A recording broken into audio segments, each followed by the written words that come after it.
Hello everyone, thank you for tuning in. This is Maura with studentfilmmakers.com and Student Filmmakers magazine.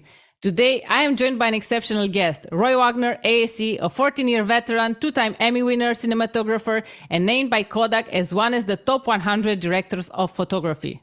His horror filmography includes Wishboard, Return to Horror High, and A Nightmare on Elm Street 3 Dream Warriors. Mr. Wagner will be the speaker for the horror filmmaking webinar, which will be the first of many series of filmmaking webinars and hands-on workshops he will be doing with Student Filmmakers magazine. You can find out more at studentfilmmakers.com. Roy, thank you for being here. Roy, what is your origin story? How did you discover your passion for filmmaking?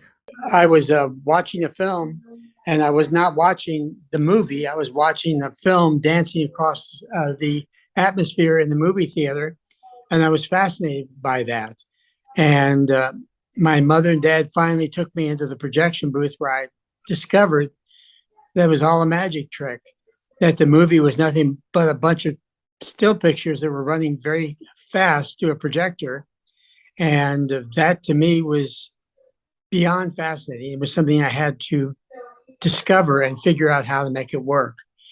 And that was when I was 7 years old. And from that point forward, it was just the journey through the land of Oz, frankly, to find out what the truth was. I'm still on that journey. People have called you the genius of horror filmmaking. What do you think makes your movies different? There are quite a few different ways of making a horror film. For me, everything comes from the characters and comes from the situation. Horror films can be manufactured like a thrill ride, or something where you calculate a plot where people will be frightened and then placated and they'll feel safe. But I don't believe in that. I believe that the thrill should come from reaction and response from the characters in a certain situation. And in doing that, those thrills, those fears become much more real and something that people cannot escape from. That was the key to the original Nightmare on Elm Street, was to place the audience in a situation.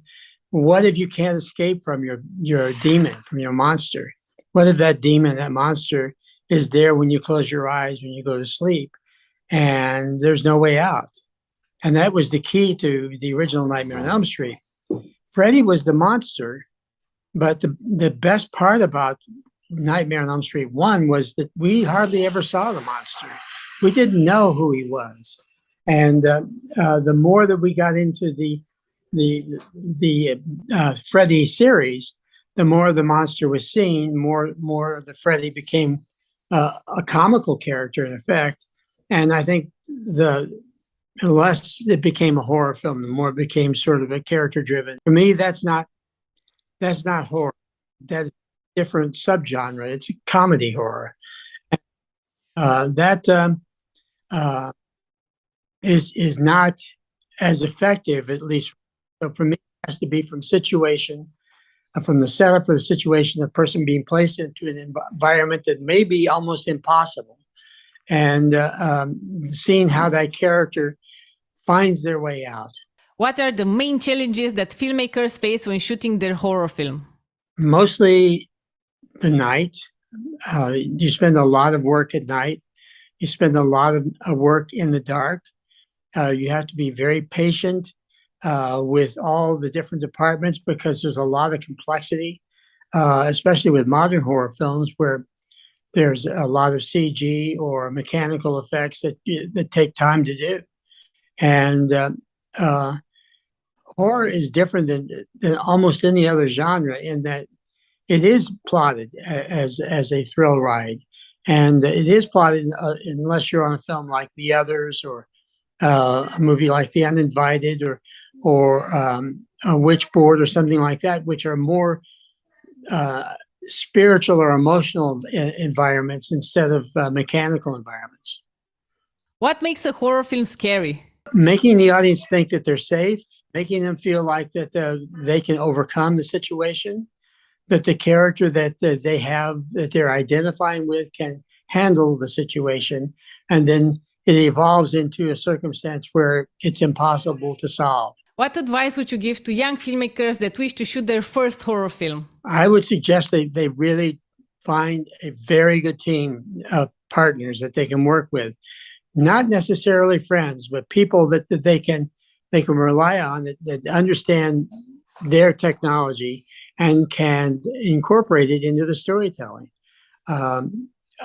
Many horror films today are made in post-production because the situation that they have manufactured in the script and on film isn't scary enough. And that's because it doesn't come from characters. It's just these jump cuts and surprise cuts and shock cuts and sound cuts. And when you do those things, it may read well on the page, but it doesn't become a great film. Thanks so much, Roy, for sharing your filmmaking insights with us. You're a living legend and inspiration for filmmaking and students worldwide.